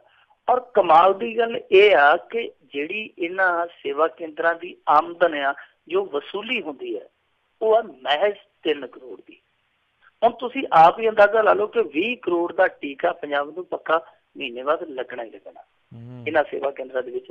ਔਰ ਸੇਵਾ ਕੇਂਦਰਾਂ ਦਾ ਹਾਲ ਹੈ ਜਿਹੜਾ, ਉਹ ਇਹੋ ਜਿਹਾ ਕਿ ਇਹਨਾਂ ਦੇ ਵਿੱਚੋਂ 1-2% ਭਾਵ ਇਹ ਹੈ ਕਿ 1-2% ਸਹੀ ਕੰਮ ਕਰਦੇ ਸੰਪੂਰਨ ਤੌਰ ਤੇ, ਬਾਕੀ ਸਾਰੇ ਕੋਈ ਵਿਚਾਰਾ ਕੋਈ ਬੁਖਾਰ ਦਾ ਮਾਰਿਆ, ਕੋਈ ਲਕਵੇ ਦਾ ਮਾਰਿਆ, ਕਿਸੇ ਨੂੰ ਪੀਲੀਆ ਹੋਇਆ, ਕਿਸੇ ਨੂੰ ਕੁਛ ਹੋਇਆ, ਕਿਸੇ ਨੂੰ ਨਰਾਤਾ ਹੋਇਆ, ਵੱਖੋ ਵੱਖਰੀਆਂ ਬਿਮਾਰੀਆਂ, ਉਹ ਵਿਚਾਰੇ ਬਿਮਾਰ ਚੱਲਦੇ ਆ। ਪਰ ਇਹਨਾਂ ਦੇ ਵਿੱਚੋਂ ਕੁਛ ਹੀ ਆ ਜਿਹੜੇ ਤੰਦਰੁਸਤ ਆ, ਜਿਹੜੇ ਨਿੱਘਰ ਸਿਹਤ ਦੇ ਮਾਲਕ ਆ। ਦੂਜੀ ਗੱਲ ਜਿਹੜੀ ਹੈ, ਸਭ ਤੋਂ ਮਹੱਤਵਪੂਰਨ ਗੱਲ ਇਹ ਆ ਕਿ ਦੇਖੋ, ਜੇ ਇਸ ਸਮੇਂ ਕੈਪਟਨ ਸਰਕਾਰ ਇਹ ਚਾਹਵੇ ਵੀ ਕਿ ਇਹ ਸਮਝੌਤਾ ਤੋੜ ਦਈਏ, ਤਾਂ ਇਹਨਾਂ ਨੂੰ ਘੱਟੋ ਘੱਟ 336 ਕਰੋੜ ਰੁਪਈਏ ਇੱਕ ਮੁਸ਼ਤ ਉਹਨਾਂ ਨੂੰ ਅਦਾ ਕਰਨੇ ਪੈਣਗੇ। ਮਤਲਬ ਕਿ ਜੇ ਪੰਜਾਬ ਖੜੇ ਪੈਰ ਉਸ ਕੰਪਨੀ ਦੇ ਨਾਲੋਂ ਸਮਝੌਤਾ ਤੋੜਨਾ ਵੀ ਚਾਹਵੇ, ਕਰਾਰ ਤੋੜਨਾ ਵੀ ਚਾਹਵੇ, ਤੇ ਤਾਂ ਵੀ ਤੁਸੀਂ ਆਪ ਹੀ ਅੰਦਾਜ਼ਾ ਲਾ ਲਓ ਕਿ 325 ਕਰੋੜ ਤੋਂ ਵੀ ਵੱਧ ਇੱਕੋ ਮੁੱਠ ਉਹਨਾਂ ਨੂੰ ਪੈਸਾ ਦੇਣਾ ਪਊਗਾ। ਸੋ ਇਹੋ ਜਿਹੀਆਂ ਜਿਹੜੀਆਂ ਚੀਜ਼ਾਂ ਇਹਨਾਂ ਨੇ ਕੀਤੀਆਂ, ਇਹ ਕਿਹਾ ਜਾ ਸਕਦਾ ਕਿ ਲੋਕ ਮੁਖੀ ਸਿਆਸਤ ਨਹੀਂ ਹੋਈ। ਅਕਾਲੀ ਭਾਜਪਾ ਸਰਕਾਰ ਦੀ ਸਭ ਤੋਂ ਵੱਡੀ ਨਾਕਾਮੀ ਸੀ ਕਿ ਇਹਨਾਂ ਨੇ ਲੋਕ ਮੁਖੀ ਸਿਆਸਤ ਨਹੀਂ ਕੀਤੀ, ਵੋਟ ਮੁਖੀ ਸਿਆਸਤ ਕੀਤੀ। ਕਦੇ ਉੱਥੇ ਯਾਦਗਾਰਾਂ ਬਣਾਤੀਆਂ, ਕਦੇ ਉਧਰ ਨੂੰ ਰੇਲਾਂ ਤੋੜਤੀਆਂ, ਕਦੇ ਸਾਂਝ ਕੇਂਦਰ ਖੜੇ ਕਰਤੇ। ਉਹ ਵਿਰਾਸਤ-ਏ-ਖਾਲਸਾ, ਉਹਦਾ ਵੀ ਦੇਖੋ ਹੁਣ ਇੱਕ ਵਿਵਾਦ ਹੀ ਖੜਾ ਹੋ ਗਿਆ। ਨਵਜੋਤ ਸਿੱਧੂ ਨੇ ਚਿੱਟਾ ਹਾਥੀ ਕਹਿਤਾ, ਉਹ ਕਹਿੰਦੇ ਜੀ ਚਿੱਟਾ ਹਾਥੀ ਕਿਉਂ ਕਿਹਾ? ਤੇ ਲੋਕ ਹੁਣ ਇੱਥੇ ਕਹਿੰਦੇ ਆ ਕਿ ਇੱਥੇ ਤਾਂ ਹਾਲ ਇਹ ਆ ਕਿ ਸਾਨੂੰ ਸਮਝ ਨਹੀਂ ਆਉਂਦੀ ਕਰੀਏ ਕੀ, ਕਿਉਂਕਿ ਸਾਡੇ ਤੇ ਬਾਪੂ ਬਣ ਗਿਆ ਕਿੱਲੇ ਤੇ ਚਿੱਟੇ ਹਾਥੀ, ਤੇ ਘਰ ਸਾਡੇ ਭੰਗ ਭੁੱਜਦੀ, ਸਾਡੇ ਤੇ ਕਿੱਲੇ ਤੇ ਬਾਪੂ ਕਈ ਚਿੱਟੇ ਹਾਥੀ ਬਣ ਗਿਆ। ਤੁਸੀਂ ਇੱਕ ਦੀ ਗੱਲ ਕਰਦੇ ਹੋ। ਸੋ ਇਹ ਵੀ ਕਿਹਾ ਜਾ ਸਕਦਾ ਕਿ ਸੇਵਾ ਕੇਂਦਰ ਇਸ ਸਮੇਂ ਜਿਹੜੇ ਉਹ ਚਿੱਟੇ ਹਾਥੀ ਆ, ਜਿਹੜੇ ਕਿ ਫਾਇਦਾ ਦੇਣ ਦੀ ਥਾਂ ਤੇ ਬਹੁਤ ਕੁਛ ਪੱਲਿਓਂ ਖਾ ਰਹੇ ਆ। ਇਹਨਾਂ ਨੂੰ ਹੁਣ ਕਿਵੇਂ ਅੱਗੇ ਤੋਰਨਾ ਹੈ, ਇਹਨਾਂ ਨੂੰ ਰੱਦ ਕਰਨਾ ਹੈ, ਇਹਨਾਂ ਕਰਾਰਾਂ ਨੂੰ ਅੱਗੇ ਵਧਾਉਣਾ ਹੈ, ਕੈਪਟਨ ਸਰਕਾਰ ਦੀ ਇੱਕ ਬਹੁਤ ਵੱਡੀ ਚੁਣੌਤੀ ਹੈ। ਇਸ ਤਰ੍ਹਾਂ ਲੱਗਦਾ ਜਿਸ ਤਰ੍ਹਾਂ ਸੁਖਬੀਰ ਸਿੰਘ ਬਾਦਲ ਮਿੱਥ ਕੇ ਗਿਆ ਸੀਗਾ ਕਿ ਕੋਈ ਗੱਲ ਨਹੀਂ, ਜੇ ਅਸੀਂ ਖੇਡੇ ਨਾ ਅਗਲੀ ਵਾਰੀ ਤੇ ਫਿਰ ਚੱਜ ਨਾਲ ਖੇਡਣ ਤੁਹਾਨੂੰ ਵੀ ਨਹੀਂ ਦਿੰਦੇ। ਇਹਨਾਂ ਦੀਆਂ ਰਾਹਾਂ 'ਚ ਕੰਢੇ ਬਹੁਤ ਸਾਰੇ ਵਿਛਾ ਗਿਆ। ਜੀ ਜੀ ਜੀ। ਜਾਂਦੇ ਜਾਂਦੇ ਆਪਾਂ ਮਿੰਟੂ ਜੀ ਗੱਲ ਕਰੀਏ ਵੀ ਭਾਰਤ ਵਿੱਚ ਛਾ ਰਿਹਾ ਆ ਕਿਸਾਨੀ ਦਾ ਮੁੱਦਾ। ਦੇਖੋ ਇਹ ਛਾਉਣਾ ਹੀ ਚਾਹੀਦਾ ਸੀਗਾ। ਰਾਜ ਕਰਨਵੀਰ ਸਿੰਘ ਜੀ, ਇਹ ਮੁੱਦਾ ਹੁਣ ਮੀਡੀਆ ਦੇ ਵਿੱਚ 6 ਕਿਸਾਨਾਂ ਦੇ ਮਰਨ ਤੋਂ ਬਾਅਦ, 12 ਦੀਆਂ ਖੁਦਕੁਸ਼ੀਆਂ ਤੋਂ ਬਾਅਦ ਇਹ ਜੇ ਮੁੱਦਾ ਬਣਿਆ ਤੇ ਕੀ ਮੁੱਦਾ ਬਣਿਆ? ਮੀਡੀਆ ਨੂੰ ਪਹਿਲੇ ਮੁੱਦਾ ਬਣਾਉਣਾ ਚਾਹੀਦਾ ਸੀਗਾ। ਔਰ ਇਹ ਮੁੱਦਾ ਕਿਉਂ ਬਣਨਾ ਚਾਹੀਦਾ ਸੀ? ਸਾਡੇ ਹਿੰਦੁਸਤਾਨ ਦੇ ਵਿੱਚ 65 ਕਰੋੜ ਲੋਕ ਇਸ ਕਿੱਤੇ ਦੇ ਨਾਲ ਜੁੜੇ ਆ। ਮੇਰੇ ਖਿਆਲ ਦੇ ਨਾਲ ਸੰਸਾਰ ਦੇ ਕਈ ਮੁਲਕਾਂ ਦੀ ਆਬਾਦੀ ਰਲਾ ਕੇ 65 ਕਰੋੜ ਹੋਣੀ ਆ, ਜਿੰਨੀ ਕਿ ਇੱਕ ਕਿੱਤੇ ਦੇ ਨਾਲ ਆਬਾਦੀ ਵਧੀ ਹੋਈ ਹੈ ਇੱਥੇ। ਦੂਜੀ ਗੱਲ ਕਿ GDP ਦਾ 14% ਹਿੱਸਾ ਜਾਂਦਾ ਖੇਤੀ ਸੈਕਟਰ ਚੋਂ। ਕਦੇ 23% ਸੀ, ਖੇਤੀ ਇਹਨਾਂ ਨੇ ਮਾਰ ਕੇ ਰੱਖਤੀ, ਜਿਹਦਾ ਹਿੱਸਾ ਘਟ ਕੇ 14% ਰਹਿ ਗਿਆ। ਫਿਰ ਵੀ ਬਹੁਤ ਹੈ, ਪਰ ਬਜਟ ਲਈ ਕਿੰਨਾ ਰੱਖਿਆ ਜਾਂਦਾ ਹੈ? 1% ਤੋਂ ਵੀ ਘੱਟ ਜੋ ਸਾਡਾ ਬਜਟ ਹੈ ਇੰਡੀਆ ਦਾ, ਜੇ ਖੇਤੀ ਲਈ ਅਸੀਂ ਉਹਦੀ ਰਕਮ ਦੇਖੀਏ ਤੇ 1% ਤੋਂ ਵੀ ਘੱਟ ਬਣਦੀ ਹੈ ਉਸ ਖੇਤੀ ਲਈ, ਜਿਹਦੇ ਨਾਲ 65 ਕਰੋੜ ਲੋਕ ਜੁੜੇ ਆ, ਜਿਹਦਾ GDP ਦੇ ਵਿੱਚ 14% ਹਿੱਸਾ ਹੈ। ਸੋ ਜਦੋਂ ਇਸ ਹਾਲਤ ਦੇ ਵਿੱਚ ਕਿਸਾਨ ਪਹੁੰਚ ਚੁੱਕਾ, ਕਿਸਾਨੀ ਇਸ ਹਾਲਤ ਦੇ ਵਿੱਚ ਪਹੁੰਚ ਚੁੱਕੀ ਹੈ, ਫਿਰ ਮੁੱਦਾ ਉੱਠੇਗਾ। ਜੇ ਉੱਠੇਗਾ ਤੇ ਮੁੱਦਾ ਬਣੇਗਾ, ਔਰ ਮੁੱਦਾ ਬਣਨਾ ਵੀ ਚਾਹੀਦਾ। ਇਸ ਸਮੇਂ ਮੁੱਦਾ ਇੰਨਾ ਕੁ ਜ਼ਿਆਦਾ ਭਖਿਆ ਹੋਇਆ ਰਾਜ ਕਰਨਵੀਰ ਸਿੰਘ ਜੀ, ਅੱਜ ਮਹਾਰਾਸ਼ਟਰ ਸਰਕਾਰ ਨੂੰ ਖੜੇ ਪੈਰ ਇਹ ਐਲਾਨ ਕਰਨਾ ਪਿਆ ਕਿ ਜਿਹੜੀ ਤੁਸੀਂ ਇਹ ਨਵੀਂ ਫਸਲ ਬੀਜਣੀ ਹੈ, ਤੁਹਾਨੂੰ ਇਸ ਬਿਜਾਈ ਵਾਸਤੇ ਅਸੀਂ 1000 ਕਰੋੜ ਰੁਪਈਆ ਦਿੰਦੇ ਹਾਂ। ਮਤਲਬ ਕਿ ਹਰੇਕ ਛੋਟੇ ਕਿਸਾਨ ਨੂੰ ਅਸੀਂ 10,000 ਰੁਪਇਆ ਦਿੰਦੇ ਹਾਂ ਕਿ ਆਪਦਾ ਖਾਦ ਵੀ ਲੈ ਕੇ ਤੇ ਫਸਲ ਬੀਜੇ। ਬਾਅਦ ਨਾਲ ਵੇਖੀ ਜਾਊਗੀ। ਦੂਜੀ ਗੱਲ, ਝਾਰਖੰਡ ਸਰਕਾਰ ਨੇ ਖੜੇ ਪੈਰ ਐਲਾਨ ਕਰ ਦਿੱਤਾ ਕਿ ਅਸੀਂ 1% ਵਿਆਜ ਲਵਾਂਗੇ। ਮਤਲਬ ਕਿ ਕਿਸਾਨ ਜਿਹੜਾ ਲੋਨ ਲਵੇਗਾ, ਫਸਲੀ ਲੋਨ ਲਵੇਗਾ, ਉਹਦਾ ਵਿਆਜ ਸਿਰਫ 1% ਹੋਏਗਾ। ਇਹਦਾ ਮਤਲਬ ਕਿ ਨਾ ਮਾਤਰ, ਇਹਨੂੰ ਆਪਾਂ ਨਾ ਮਾਤਰ ਵਿਆਜ ਕਹਿ ਸਕਦੇ ਹਾਂ। ਇਸੇ ਤਰ੍ਹਾਂ ਇੱਧਰ ਹਰਿਆਣੇ ਦੇ ਵਿੱਚ ਭੁਪਿੰਦਰ ਸਿੰਘ ਹੁੱਡਾ ਹੋਰੀ ਉਹ ਲੰਗੋਟਾ ਕੱਸਦੇ ਪਏ ਆ। ਉਹ ਕਹਿੰਦੇ ਕਿ ਅਸੀਂ ਹਰਿਆਣੇ ਦੇ ਵਿੱਚ ਇਸ ਤਰ੍ਹਾਂ ਦਾ ਸੰਘਰਸ਼ ਐਲਾਨਾਂਗੇ, ਅਸੀਂ ਇਸ ਸੰਘਰਸ਼ ਨੂੰ ਪੂਰਾ ਤਿੱਖਿਆ ਕਰਕੇ ਸਰਕਾਰ ਤੋਂ ਮੰਗਾਂ ਬਣਾ ਕੇ ਰਵਾਂਗੇ। ਇਹੀ ਨਹੀਂ, ਹਰਿਆਣੇ ਦਾ ਗਵਾਂਢੀ ਤੇ ਪੰਜਾਬ ਦਾ ਗਵਾਂਢੀ ਰਾਜਸਥਾਨ ਸੂਬਾ ਜਿਹੜਾ, ਉੱਥੇ ਵੀ RSS ਦੇ ਕੁਝ ਕਿਸਾਨ ਸੰਗਠਨ ਆ ਜਿਹੜੇ ਉਹ ਆਪਣੀ ਸਰਕਾਰ ਦੇ ਖਿਲਾਫ ਝੰਡਾ ਚੁੱਕਣ ਨੂੰ ਤਿਆਰ ਆ। ਉਹ ਕਹਿੰਦੇ ਆ ਕਿ ਬਹੁਤ ਸਾਰੀਆਂ ਫਸਲਾਂ ਜਿੱਦਾਂ ਛੋਲੇ, ਮੂੰਗਫਲੀ, ਗਵਾਰਾ ਆਦਿ, ਇਹ ਸਾਰੀਆਂ ਫਸਲਾਂ ਜਿਹੜੀਆਂ ਬਹੁਤ ਘੱਟ ਰੇਟ ਤੇ ਚੁੱਕੀਆਂ ਜਾਂਦੀਆਂ, ਕਿਸਾਨਾਂ ਦੀ ਲੁੱਟ ਹੋ ਰਹੀ ਹੈ। ਹੁਣ ਦੇਖੋ ਸੰਘੀ ਇਹ ਗੱਲ ਕਹਿੰਦੇ ਆ ਕਿ ਕਿਸਾਨਾਂ ਦੀ ਲੁੱਟ ਹੋ ਰਹੀ ਹੈ, ਔਰ ਕਿਹਦੀ ਸਰਕਾਰ ਦੇ ਵਿੱਚ ਲੁੱਟ ਹੋ ਰਹੀ ਹੈ। ਤੁਸੀਂ ਆਪ ਹੀ ਹਿਸਾਬ ਲਾ ਲਓ ਕਿ ਕਿਸਾਨ ਦਾ ਹਾਲ ਕੀ ਹੈ, ਕਿ ਸੰਘੀ ਇਹ ਗੱਲ ਮੰਨਦੇ ਪਏ ਆ ਕਿ ਇਸ ਦੌਰ ਦੇ ਵਿੱਚ ਕਿਸਾਨ ਦੀ ਜਿਹੜੀ ਲੁੱਟ ਖਸੁੱਟ ਕਿਸ ਪੱਧਰ ਤੇ ਚੱਲਦੀ ਪਈ ਹੈ। ਕਿਸਾਨ ਦਾ ਹਾਲ ਜਿਹੜਾ ਆ ਉਹ ਸਮਝਣ ਦੇ ਵਿੱਚ ਮੋਦੀ ਸਰਕਾਰ ਨਾਕਾਮ ਰਹੀ ਹੈ, ਜਦ ਕਿ ਇਹਨਾਂ ਨੇ ਉਮੀਦਾਂ ਬਹੁਤ ਸਾਰੀਆਂ ਬਣਾਈਆਂ ਸਨ, ਔਰ ਉਮੀਦਾਂ ਟੁੱਟੀਆਂ ਦਾ ਹੀ ਨਤੀਜਾ ਇਹ ਆ ਕਿ ਅੱਜ ਹਰੇਕ ਸੂਬੇ ਦੇ ਵਿੱਚੋਂ, ਹਰੇਕ ਸਟੇਟ ਦੇ ਵਿੱਚੋਂ ਇਸ ਤਰ੍ਹਾਂ ਦੇ ਸੰਘਰਸ਼ ਦੀ ਕਨਸੋ ਮਿਲਦੀ ਪਈ ਹੈ, ਇਸ ਤਰ੍ਹਾਂ ਦੇ ਸੰਘਰਸ਼ ਦੀ ਭਾਫ ਉੱਠਦੀ ਪਈ ਹੈ। ਇਹਦਾ ਜੇ ਤੁਹਾਨੂੰ ਮੈਂ ਥੋੜਾ ਜਿਹਾ ਇੱਕ ਹੋਰ ਪਿਛੋਕੜ ਦੱਸ ਦੇਵਾਂ ਕਿਸਾਨੀ ਦਾ, ਕਿ ਅਸਲ ਦੇ ਵਿੱਚ ਕਿਸਾਨੀ ਡੁੱਬੀ ਕਿਵੇਂ ਆ, ਉਹਦਾ ਤੁਸੀਂ ਸਿੱਧੇ ਤੌਰ ਤੇ ਆਪ ਹੀ ਅੰਦਾਜ਼ਾ ਲਾ ਲਓ ਕਿ ਇੱਕ ਸਰਵੇ ਹੋਇਆ ਸੀਗਾ ਪਿਛਲੇ ਸਾਲ, ਜਦੋਂ ਇਹਨਾਂ ਨੇ ਕਿਹਾ ਸੀਗਾ ਕਿ ਆਮਦਨ ਦੁੱਗਣੀ ਕਰ ਦਿਆਂਗੇ। ਉਸ ਸਰਵੇ ਦੇ ਵਿੱਚ ਇਹ ਖੁਲਾਸਾ ਹੋਇਆ ਸੀ ਕਿ 17 ਸੂਬਿਆਂ ਦੇ ਵਿੱਚ ਕਿਸਾਨਾਂ ਦੀ ਔਸਤਨ ਕਮਾਈ ਹੈ ਜਿਹੜੀ ਉਹ ਸਾਲਾਨਾ 20,000 ਰੁਪਇਆ, ਯਾਨੀ ਮਹੀਨੇ ਦੀ 1,400 ਰੁਪਇਆ, ਜਦ ਕਿ ਇੱਥੇ ਇੰਡੀਆ ਦੇ ਵਿੱਚ 4th ਕਲਾਸ ਕਰਮਚਾਰੀ, ਚੌਥੇ ਦਰਜੇ ਦਾ ਜਿਹੜਾ ਕਰਮਚਾਰੀ ਆ, ਉਹ ਵੀ ਘੱਟੋ ਘੱਟ 24,000 ਰੁਪਇਆ ਤਨਖਾਹ ਮਹੀਨੇ ਦੀ ਲੈਂਦਾ। ਦੂਜੇ ਪਾਸੇ ਜੇ ਗੱਲ ਕਰੀਏ ਕਿ ਹਰੇਕ ਮੁਲਾਜ਼ਮ ਨੂੰ 10 ਕੁ ਸਾਲਾਂ ਬਾਅਦ ਨਵਾਂ ਵੇਤਨਮਾਨ ਮਿਲ ਜਾਂਦਾ, ਜਿਹਨੂੰ ਆਪਾਂ ਕਹਿੰਦੇ ਨੇ ਵੇਤਨਯੋਗ ਆ ਗਿਆ, 7ਵਾਂ ਵੇਤਨਯੋਗ, 8ਵਾਂ ਵੇਤਨਯੋਗ। ਸੋ ਇਸ ਤਰ੍ਹਾਂ ਵੇਤਨਮਾਨ ਮਿਲ ਜਾਂਦਾ ਹਰੇਕ 10 ਸਾਲਾਂ ਬਾਅਦ। 1970 ਦੇ ਵਿੱਚ ਜਿਹੜੀ ਕਣਕ ਉਸ ਸਮੇਂ ਉਸ ਭਾਅ ਤੇ ਸੀਗੀ, ਅੱਜ ਜੇ ਉਹਦਾ ਆਪਾਂ ਅਨੁਮਾਨਿਤ ਕੱਢੀਏ ਲਘੁਤਮ, ਤਾਂ ਦੇਖੋ ਕਿ ਉਦੋਂ ਤੋਂ ਲੈ ਕੇ ਹੁਣ ਤੱਕ ਕਣਕ ਦਾ ਜਿਹੜਾ ਭਾਅ ਵਧਿਆ ਉਹ 19 ਗੁਣਾ ਵਧਿਆ।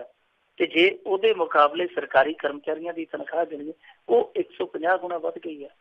ਹੁਣ ਤੇ ਹੋਰ ਇੱਕ ਅੰਕੜਾ ਨਿਕਲ ਕੇ ਆਉਂਦਾ ਪਿਆ ਕਿ ਕਾਲਜ ਦੇ ਪ੍ਰੋਫੈਸਰਾਂ ਦੀ ਤਨਖਾਹ ਜਿਹੜੀ ਉਹ ਇਹਨਾਂ ਜਿਨਸਾਂ ਦੇ ਭਾਵਾਂ ਦੇ ਮੁਕਾਬਲੇ 170 ਗੁਣਾ ਵਧੀ ਹੈ।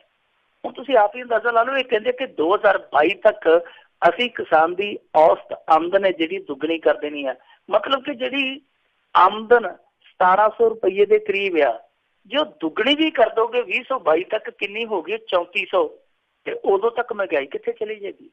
ਉਦੋਂ ਤੱਕ ਖੰਡ ਦਾ ਰੇਟ ਕੀ ਹੋਊ, ਦੁੱਧ ਦਾ ਰੇਟ ਕੀ ਹੋਊ? ਇਸ ਕਰਕੇ ਕਿਸਾਨੀ ਡੁੱਬੀ ਪਈ ਹੈ। ਕਿਸਾਨੀ ਦਾ ਜਿਹੜਾ ਕਰਜ਼ਾ ਮਾਫ਼ ਕਰਨਾ ਇਹ ਮੇਰੇ ਖਿਆਲ ਦੇ ਨਾਲ ਇੱਕ ਵਕਤੀ ਰਾਹਤ ਆ, ਪੱਕੀ ਰਾਹਤ ਹਾਲੇ ਵੀ ਨਹੀਂ। ਪੱਕੀ ਰਾਹਤ ਜਿਹੜੀ ਆ ਉਹ ਦੇ ਸਕਦੀ ਹੈ ਇੱਕ ਨਵੀਂ ਖੇਤੀ ਪਾਲਿਸੀ।